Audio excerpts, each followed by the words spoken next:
Hola, bienvenidos a este nuevo video sobre otra aplicación del cálculo integral que se refiere a cómo calcularle el valor promedio a una función. Y este problema del valor medio, pues, se van a dar cuenta que es muy sencillo entenderlo. Nos va a ser muy útil cuando ya estemos nosotros hablando sobre circuitos. Y entonces vamos a estar hablando de unos valores que van a ser los valores eficaces o RMS y los valores promedio, aparte de los valores máximos, ¿sí? Pero para eso, más adelante, ya me voy a pasar a una de esas aplicaciones. Por el momento, hoy vamos a ver cómo encontrar el promedio a una función y vamos a partir de algo simple, ¿sí? El promedio de sus notas. ¿Sí? Por ejemplo, vamos a poner aquí ejemplo 0 de introducción. Supongan que ustedes en sus exámenes obtuvieron estas notas. Nota 1, 70. Nota 2, 30. Y nota 3, 80. ¿Sí? 3 notas. Y de esas 3 notas quieren saber el promedio. Pues nosotros sabemos que para encontrar el promedio tendríamos que sumar las notas 70 más 30 más 80 dividido la cantidad de notas, ¿verdad? Todo perfecto. Pero aquí todo muy bonito porque estábamos trabajando con datos que son finitos. O sea, sabíamos 3 notas que ya teníamos, entonces la suma de las notas dividido la cantidad de las notas. Promedios básicos, ¿no? Ahora, ¿qué pasa si cambiamos el contexto? Y nos vamos a esto. Miren, voy a hacer una de mis grafiquitas. X versus Y. Y ahora lo que tenemos aquí es una función. Entonces vamos a definir aquí esto. Función definida de A a B.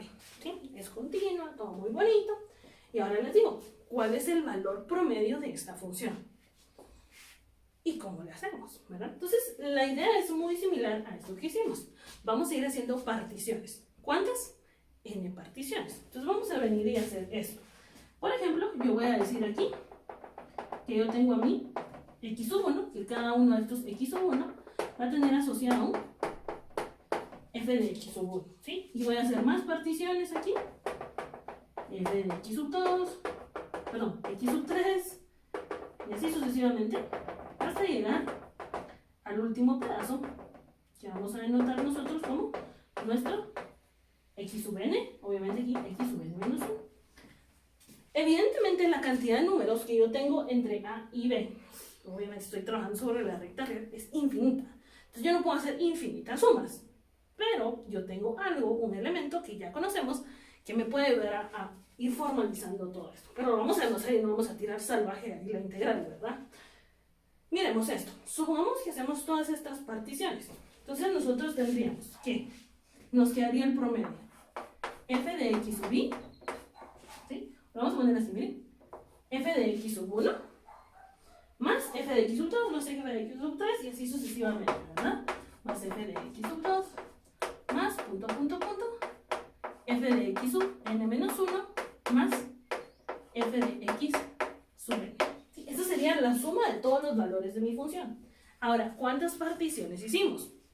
N particiones. Entonces hicimos aquí todo esto dividido, perdón, n. Pero ahora recordemos, n es el número de particiones. Y si ustedes se recuerdan, n, al final, si yo quería saber el ancho, pues vamos a hacerlo así al revés como lo vimos, delta x, ¿sí? La distancia que hay entre cada una de estas, habíamos visto que era b menos a partido n.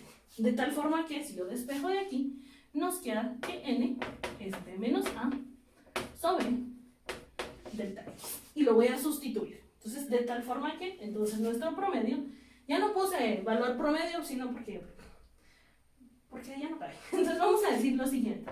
Nuestro valor promedio, lo voy a poner así, debería ser aproximadamente igual el valor promedio de nuestra función a todo esto, ¿verdad? Entonces nos quedaría aquí f de x sub 1, voy a hacer más chiquito, f de x sub 2, más punto, punto, punto, f de x sub n menos 1, más f de x sub n, ¿verdad? Y todo esto dividido nuestro n. Pero, miremos acá, lo voy a poner así, b menos a sobre delta x. Eso significa que este delta x eventualmente va a multiplicar. Y entonces todo esto nos va a quedar que nuestro valor promedio va a ser aproximadamente igual a, miren cómo nos va a quedar esto aquí, f de x1 más f de x2 más punto, punto, punto. F, me voy a saltar este término nada más y voy a poner ya f de x sub n. Todo esto multiplicado con delta x. Ahí dice extremos y medios. Y todo esto dividido b menos a. Pero lo que tenemos nosotros ahí en ese corchete es una sumatoria. ¿Sí? Sumatoria desde igual a 1 hasta n. Entonces vamos a meterle aquí la sumatoria de tal forma que nuestro nuestro valor promedio, sea igual a. Esta es una constante que no va a depender, entonces la voy a sacar. La voy a escribir así, ¿eh?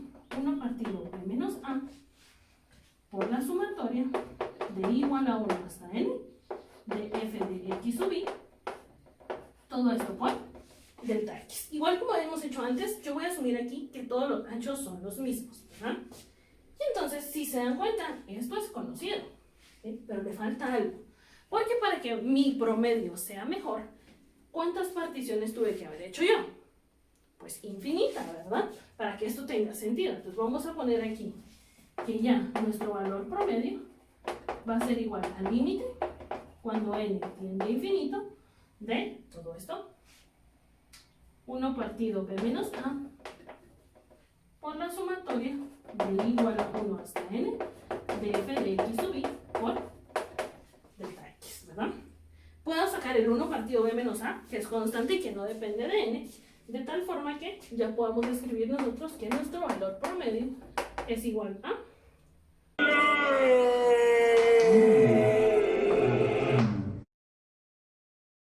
ya quebré mi yesito acá por la sumatoria de igual a 1 hasta n de el límite cuando n tiende a infinito de la sumatoria de igual a 1 hasta n de f de x sub i por delta x, ¿sí? Y si nos damos cuenta, eso, el límite de la suma de Riemann es la integral definida, y entonces ya podemos decir nosotros que el valor promedio es igual a 1 sobre b menos a multiplicado por la integral de a a b de f de x de x, ¿verdad? Entonces de esta forma vamos a tener ya, tenemos la deducción de cómo encontrar el valor promedio a una función, y solo por cuestión de notación, yo le puse b pro, la mayoría de los libros le ponen f a b, ¿sí? De average en inglés, y entonces ya les queda 1 partido b menos a, o sea, de promedio, ¿verdad? De la integral de a a b de f de x, ¿verdad? Y esta es la famosa ecuación que vamos a estar utilizando para encontrar valores promedios. ¿Eso qué quiere decir entonces? ¿Qué es lo que necesito yo siempre? ¿De dónde a dónde está definida? Hacer la integral de la función, o sea, encontrar el área bajo la curva y dividirla dentro de el valor de la base. Pensemos algo. Aprovechando que tenemos espacio, miremos esta gráfica, usando el cerebro. Miren esto. X y Y. ¿Sí? Si yo vengo y grafico esta función,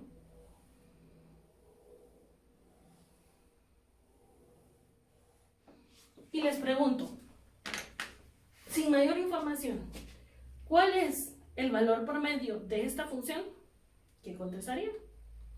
Muy bien, ¿sí? El valor promedio de esta función, o f a b de esta, sin hacer mayor cálculo, es 0, ¿sí? Porque al final, viéndolo de dos formas distintas, como nos queda 1 partido b menos a por la integral del área, esta área con esta área se elimina, porque esta es positiva y esta es negativa. Y luego esta área con esta área se elimina. Por eso es que el valor promedio es 0. O miremoslo de otra forma. ¿Qué pasa si en lugar de analizar las áreas son sus notas? Sí, de nuevo, notas muy malas. 0 en el primer examen, 100 en el siguiente examen, 0 en el siguiente examen, y en el siguiente copiaron y les pusimos menos 100 en este examen, ¿sí? Luego 0, 100, 0 y menos 100. Si suman todas las notas, si ustedes se dan cuenta, los de aquí son ceros, ¿verdad? Este con este se va, este con este se va, 0. Y entonces eso quiere decir que si regreso a este tipo de problema, nos quedaría, miremoslo acá, 0 más 100 más 0, menos 100 más 0, más 100 más 0, menos 100. O sea, todo eso dividido la cantidad, o 9 valores, ¿verdad? Hasta aquí, ¿verdad? Tendríamos todos esos valores y obviamente el promedio nos va a dar 0. Entonces, de ahí viene la idea de lo que vamos a estar hablando en esta serie de videos, donde vamos a estar aplicando esto, que es el valor promedio de una función, y en un problema asociado a circuitos, pues ya vamos a hablar de lo que se conoce como el valor RMS, asociado obviamente al famoso valor que ustedes conocen de cuando ustedes les dicen ¿cuál es el voltaje de su toma corriente? Sí, el toma corriente de su casa. Ustedes dicen 120, 110 voltios, ¿verdad? Depende, ¿verdad? Pero 120, 110 voltios. Eso es un voltaje que se conoce como un voltaje eficaz. Sin embargo, lo que tenemos ahí es corriente alterna y por lo tanto lo que tenemos es una oscilación, ¿sí? Y en cuanto al voltaje, esta oscilación está variando entre los menos 170 y los 170 voltios, ¿verdad? Entonces, vamos a hablar de eso en un siguiente video.